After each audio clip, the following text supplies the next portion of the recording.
Et salut tout le monde, ici Yax Rider. Et aujourd'hui, on se retrouve pour une nouvelle vidéo théorie. Mais juste avant que la vidéo ne commence, si jamais vous aimez mon contenu, n'hésitez pas à me le dire en commentaire et à vous abonner à la chaîne. Allez, je vous laisse avec le générique.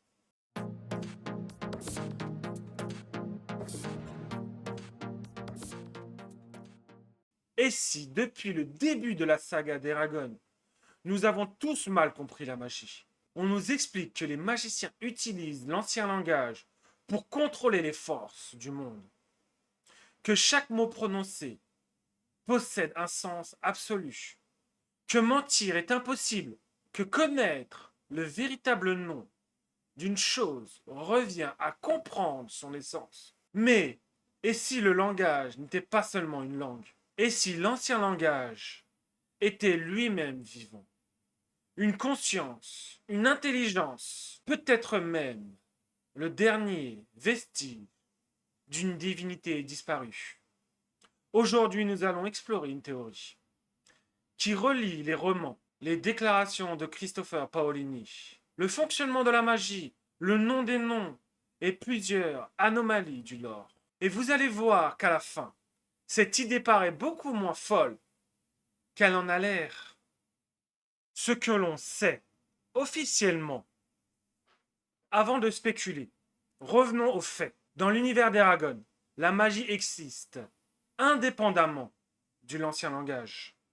Les premiers magiciens lançaient des sorts sans utiliser cette langue. Cela avait cependant un problème majeur. La moindre erreur de formulation pouvait produire un effet catastrophique.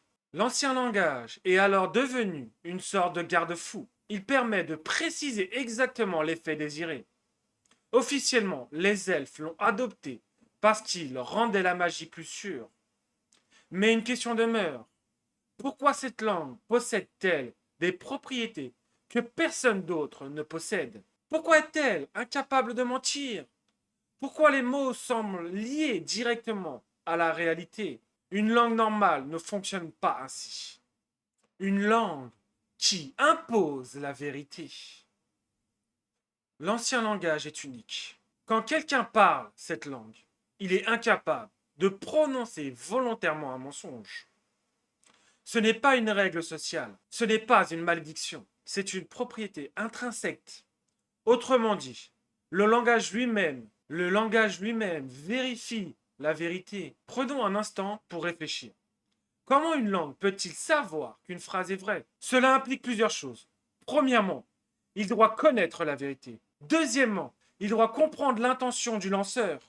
Troisièmement, il doit décider si la phrase est acceptable. Autrement dit, la langue ancienne agit presque comme un arbitre. Il ne fait pas que d'être parlé. Il juge le véritable nom. L'un des concepts les plus fascinants de l'ancien langage est celui du véritable nom. Chaque être vivant possède un nom profond. Ce nom change lorsque la personne évolue. Cela signifie que la langue ancienne ne décrit pas seulement une apparence, il décrit une identité. Mais alors, qui décide de ce nom? Personne ne l'invente, personne ne le crée. Il existe déjà. Les magiciens le découvrent.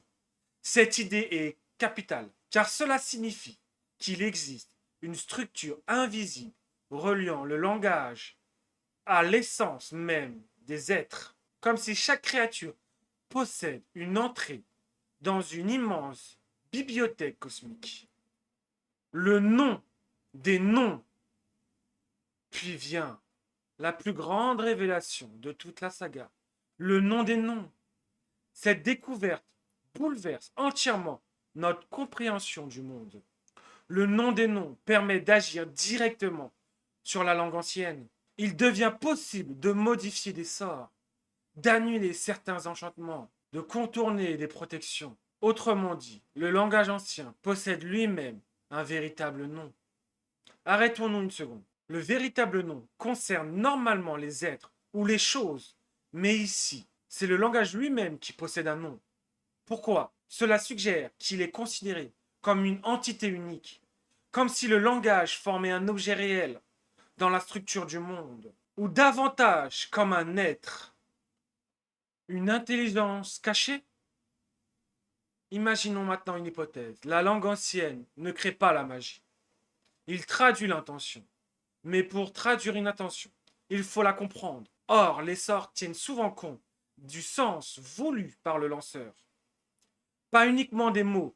Deux personnes prononcent presque la même formule, peuvent obtenir des résultats différents selon leur compréhension. La magie semble interpréter et une interprétation suppose une forme d'intelligence, peut-être extrêmement différente de la nôtre, peut-être comparable à une conscience cosmique. Les dragons. Les dragons sont liés à l'ancien langage de façon mystique. Le pacte passé entre les elfes et les dragons a profondément modifié la magie. Après ce pacte, la langue est devenue incapable de mentir. Pourquoi précisément à ce moment-là? Est-ce simplement un effet secondaire? Ou le pacte a-t-il réveillé quelque chose d'autre? Les dragons sont décrits comme des créatures intimement liées à la magie brute. Leur existence semble presque antérieure aux règles actuelles. Les esprits? Les esprits constituent une autre anomalie. Ils existent sans véritable corps. Ils manipulent la magie avec une aisance extraordinaire. Ils semblent percevoir des réalités invisibles. Ils peuvent fusionner avec des êtres vivants. Ils échappent aux classifications habituelles. Si une intelligence pure pouvait exister dans l'univers d'Eragon, pourquoi l'ancien langage ne pourrait-il pas être une intelligence comparable? Pas un esprit, mais quelque chose d'encore plus fondamental. Les divinités absentes. L'une des particularités de la saga est l'absence de preuves concernant les dieux. Les religions existent, mais aucun dieu ne se manifeste clairement. Christopher Paolini entretient volontairement cette ambiguïté.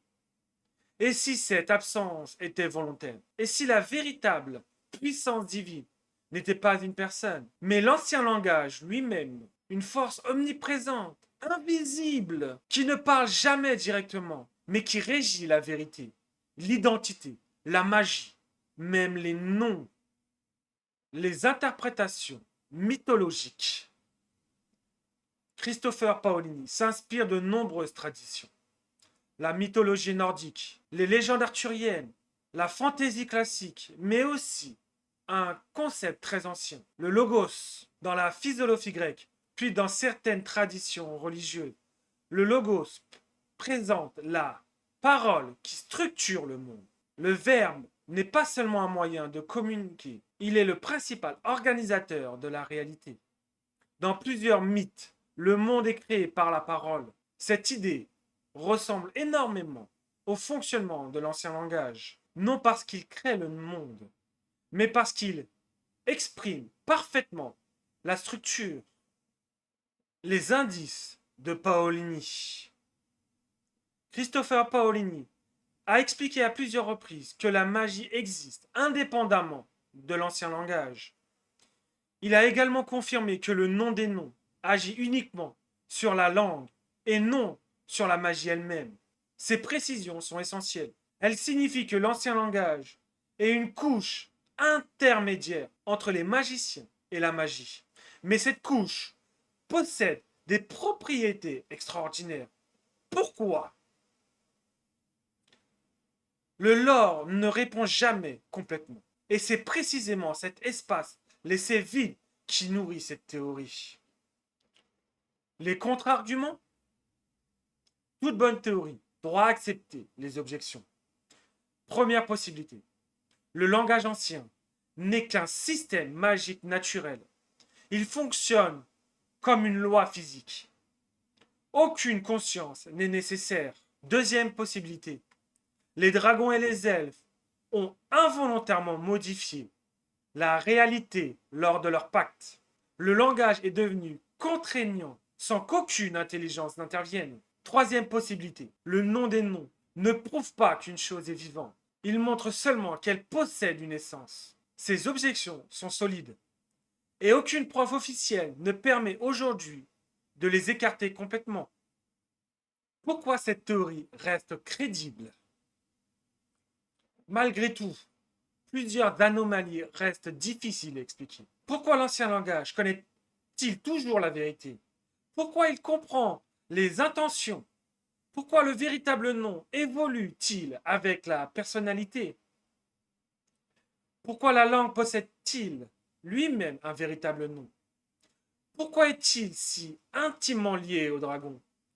Pris séparément, chaque élément paraît anodin, mais réuni, il dessine le portrait d'une entité qui dépasse largement une simple langue.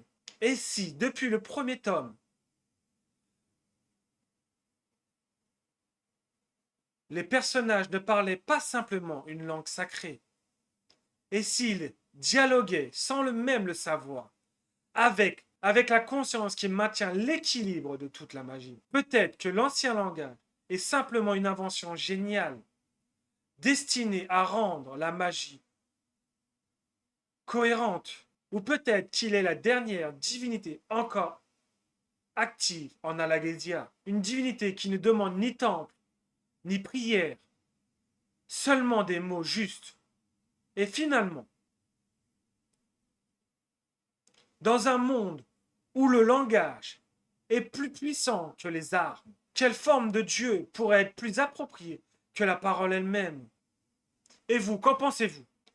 La langue ancienne est-elle une simple langue ou la véritable conscience cachée derrière toute la magie de la Lagaesia? N'hésitez pas à me le dire en commentaire.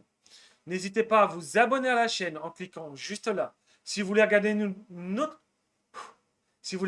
vidéo, je vous emmène juste ici. Et moi, je vous dis à la semaine prochaine pour une prochaine vidéo. C'était Yax Rider. Ciao tout le monde.